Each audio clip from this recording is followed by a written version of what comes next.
Hi guys, my name is Lena, and today I'll be presenting on the developmental stages and psilocybin exposure in those stages.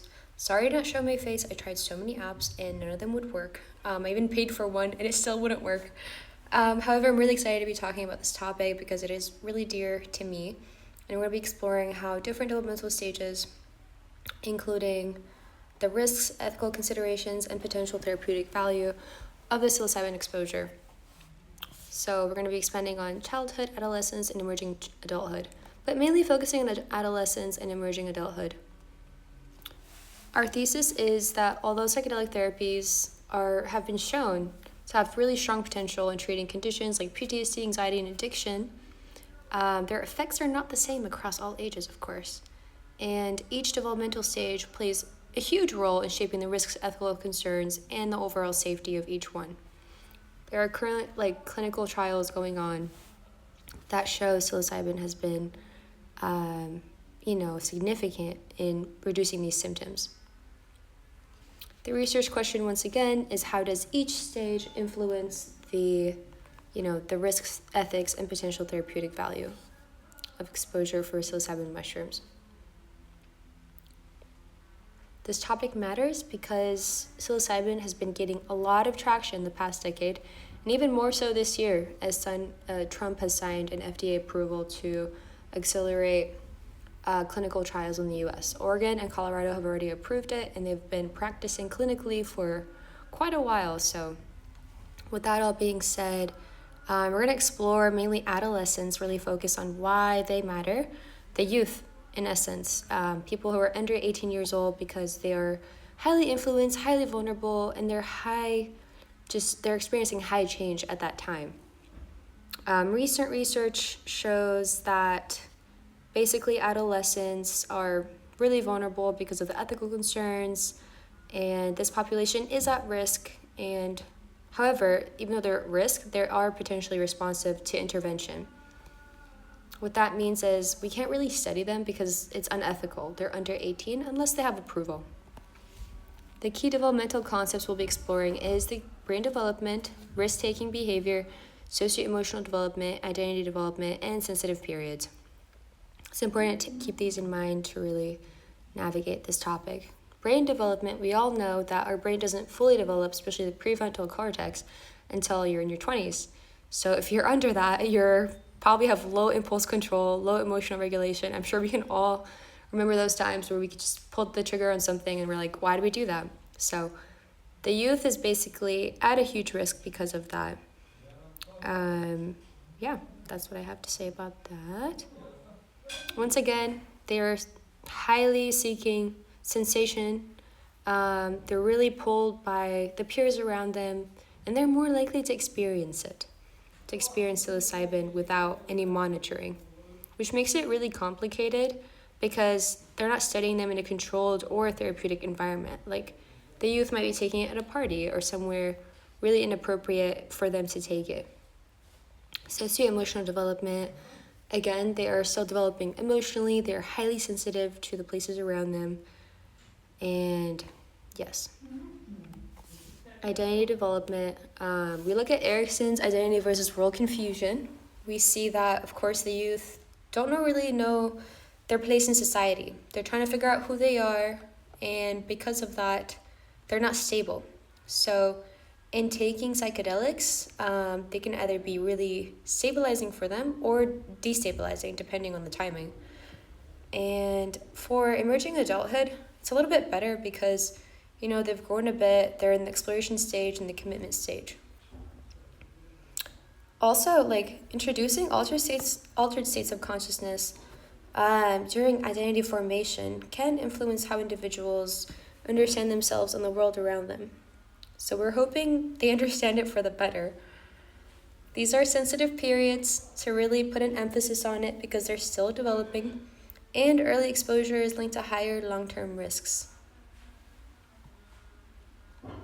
So if they're exposed to it, any substances, including psychedelics, they may be linked to higher, longer-term risks depending on the individual. And this is my favorite thing to get into, and that's why I've been kind of almost rushing into this. The research shows there is really no controlled research on the youth. What that means is they basically need their parent consent if they're under 18 years old.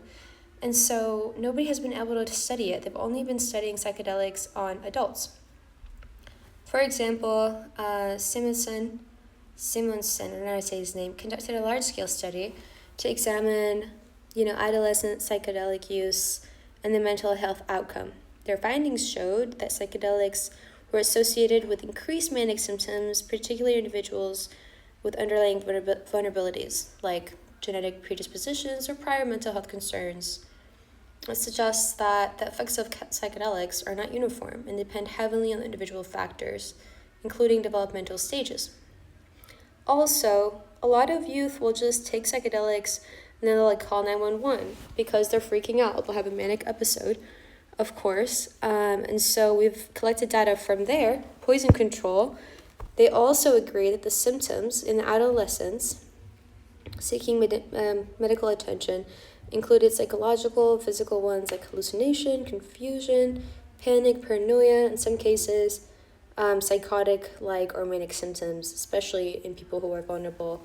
Let's say schizophrenia, like you might get an early onset of those symptoms if you take psychedelics or psilocybin. They also experience increased heart rate, nausea, and loss of coordination, which can be really scary. They've had to sedate them in the hospitals to calm them down because they experience this in an uncontrolled environment, which highlights how developmental factors like emotional regulation or risk-taking behavior play a major role on how these substances are experienced. Ethical considerations, like I said, this is a protected population. There is limited research because of the ethical concerns and the lack of consent capacity. Also, we see a gap in the literature because there is no controlled studies, but there is real-world exposure. The youth is getting access to psilocybin, and we can't really study that in a controlled way. So it's unfair to say that the youth has bad experiences with this because they're the youth. No, they actually have bad experiences because they take it in inappropriate environments. However, when we get into emerging adulthood, their brains developed, there's greater autonomy, there's better decision-making capacity. So in contrast, we see therapeutic benefits for adults because they're taking it the right way instead of kind of hiding around like the youth is doing and taking it and then freaking out. And in them freaking out, it can really have long-term effects on them as well. It obviously makes sense because it's a more appropriate stage to take it, and that way you can have a controlled psychedelic, experiment or research compared to earlier developmental periods. I threw in this graph together from my understanding from different literature. So if you look at this, childhood, it's a big no-no to take psychedelics. Like, risk is at its highest, they're still immature, and you can't research it. No, it's not suitable. Adolescents, risk is high, they're still developing, you have to be cautious. In emerging adulthood, it's moderate risk, they're more mature, and it's the most appropriate. That's where the research has been as of today. It's been in emerging adulthood, which makes sense, honestly. Let's see. Lastly, I want to wrap you guys up with where we are today with the current policy and the future. Psychedelics are rapidly advancing, and there has been recent efforts in the United States to accelerate the development and approval of psychedelic-assisted therapies through the FDA. Trump literally just signed a bill. Joe Rogan was behind him, as well as JFK, I believe, and they were all supporters of this plant medicine because, it is natural, it is not like LSD that is synthetic, and it's been around for thousands of years in ancient tribes. However, younger population still is left out because research is limited and it's ethically truly complex. In conclusion, this field is going to continue to grow, and I think it's really essential for us to consider not just whether psychedelics are effective, but when and for whom they're appropriate. More research is needed, especially with ethical safeguards in place to better understand these developmental differences. Even from a real-world perspective, this distinction is very clear, I've personally seen how psychedelics used in uncontrolled social environments, especially during adolescence, can lead to confusion, fear, and negative experiences.